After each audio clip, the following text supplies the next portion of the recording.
Fala, meus queridos alunos do 7º D, Colégio Arapuema. Bem, nós vamos fazer a correção da atividade de Geografia 7º D. Bem, pessoal, a questão de número 1, que você vai visualizar ali na tecla do computador, na tela do computador, ela vem questionar vocês sobre a localização geográfica do Brasil. Então, a localização.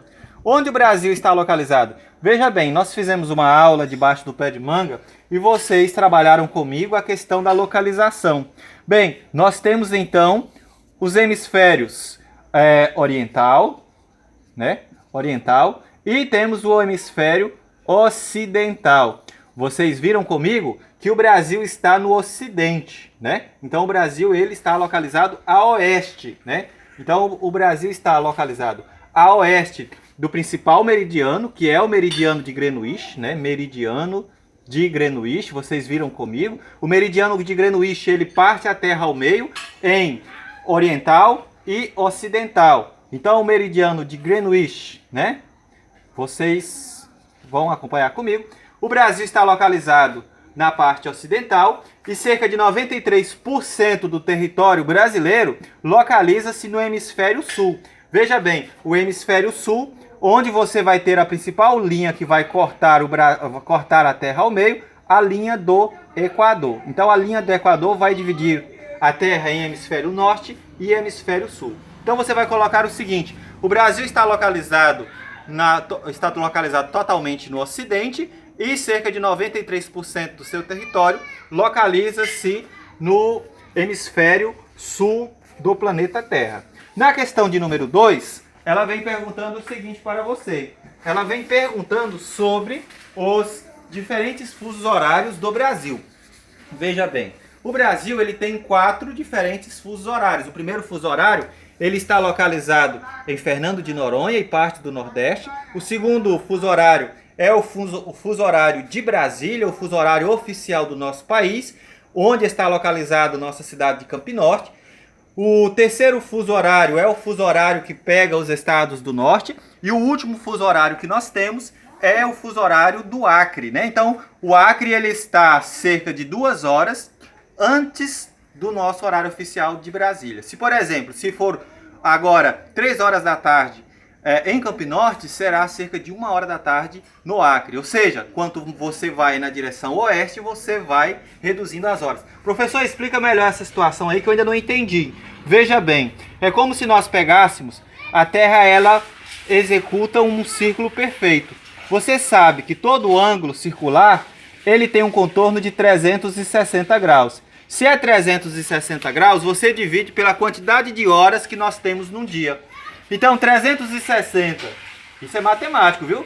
360 dividido pelas 24 horas do dia é equivalente a 15 graus. Cada fuso horário tem 15 graus. Ou seja, a Terra para fazer o movimento em torno de si mesmo, para fazer esse movimento de 24 horas de um dia e noite, ela demora cerca de 24 horas. Cada fuso horário equivale a um fuso. Um fuso tem 15 graus. O Brasil está 3 horas atrasado em relação ao fuso horário de Greenwich. Bem, vocês viram que a gente fala um pouco rápido, a gente vai aprofundar um pouco mais isso daí na sala de aula, mas é para vocês terem uma noção. Então vamos lá, fuso horário é a diferença de horários dentro de determinado local no planeta Terra. Nós temos 24 fusos horários dentro do planeta Terra e no Brasil nós temos 4 diferentes fusos horários. O país que tem maior quantidade de fusos horários é a Rússia, né? Então veja bem, agora na questão de número 3, se não me engano, ela fala sobre a influência que a latitude tem nas diferentes vegetações do nosso país. Então veja bem, ali na fotografia você acompanha uma mata de araucárias na parte sul do Brasil, nas partes de temperaturas mais baixas, e lá na outra fotografia você tem uma fotografia das matas de cocais no Maranhão. Grande quantidade de coco babaçu existente no Maranhão. Acompanhe comigo a leitura da resposta.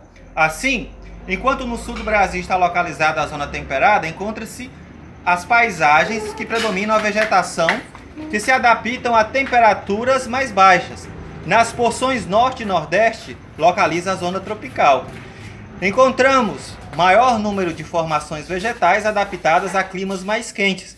A influência da latitude também pode influenciar outros elementos, né, naturais do nosso país. Então, a influência principal que nós vamos ter das latitudes, das diferentes localizações latitudinais, serão as diferentes formações vegetais. Enquanto a norte você vai ter floresta amazônica, no nordeste você vai ter mata de cocais, você vai ter a caatinga, você vai ter no centro você vai ter o cerrado, no sul você vai ter as araucárias, as pradarias, na parte litorânea você vai ter a mata atlântica. Então tudo isso vai estar relacionado à posição latitudinal do Brasil.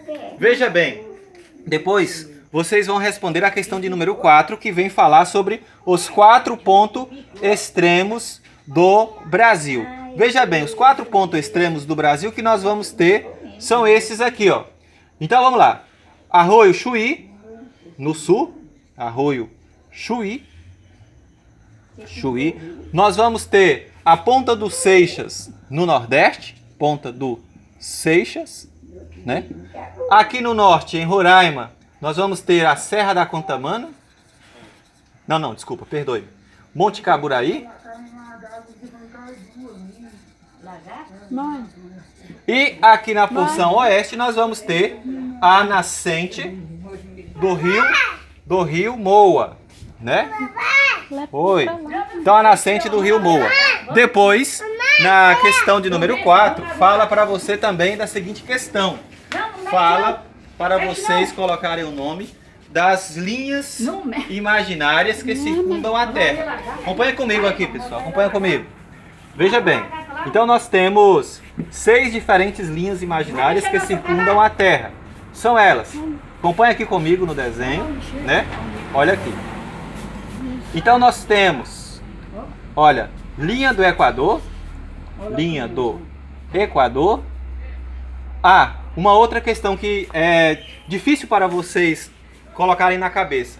O Brasil está localizado no Trópico de Câncer ou Trópico de Capricórnio? Veja bem, é como se você tivesse o desenho do Brasil aqui e você colocasse na sua cabeça uma brincadeirinha, um pouco sem graça, mas uma brincadeirinha. Falar o seguinte, o Brasil não tem Câncer, né? Então o Trópico de Câncer fica na parte temperada norte e na parte onde pega o sul do Brasil é o Trópico de Capricórnio, né? Capricórnio. Depois nós temos a norte, Círculo Polar Ártico, né? Círculo Polar Ártico. E a sul, Círculo Polar Antártico, né? Então, são essas as linhas imaginárias que circundam a Terra. Veja bem, depois você vai, né, responder a questão de número 5, né? Então, a questão de número 5 pergunta o que são coordenadas geográficas. As coordenadas geográficas são compostas de linhas imaginárias chamadas latitudes, medidas em graus de qualquer ponto da Terra em relação ao Equador. Então, e as longitudes, que é a distância medida em graus de qualquer ponto da Terra em relação ao meridiano de Greenwich. Acompanha comigo aqui para você entender o que é a latitude e o que é a longitude. Se nós colocássemos a Terra em um plano, e aí nós tivéssemos essas linhas, por exemplo, nessa divisão norte e sul, nós teríamos as latitudes. Qualquer dessas linhas aqui que circundam a Terra é uma latitude. A linha do Equador é a linha 0. Aqui nós poderíamos ter, por exemplo, 40 graus. Então, por exemplo, se está acima da linha do Equador, é 40 graus a norte. Se está abaixo, é 40 graus a sul. Você também poderia entender melhor o que seriam as longitudes. Se nós tivéssemos outro plano, aqui, a principal linha que divide a Terra nessa posição vertical é o meridiano de Greenwich, né? Meridiano de Greenwich. O meridiano de Greenwich, então, ele vai estabelecer as longitudes. Por exemplo, um país que está localizado neste ponto aqui, suponhamos 90 graus, ele está localizado a 90 graus a leste, né? Pois ele está 90 graus afastado a leste do meridiano de Greenwich. Agora, se nós estivéssemos, por exemplo, no Brasil, 45 graus, né? 45 graus a oeste de Greenwich. Então, lembrando, latitude pode ser norte e sul e longitude pode ser leste e oeste.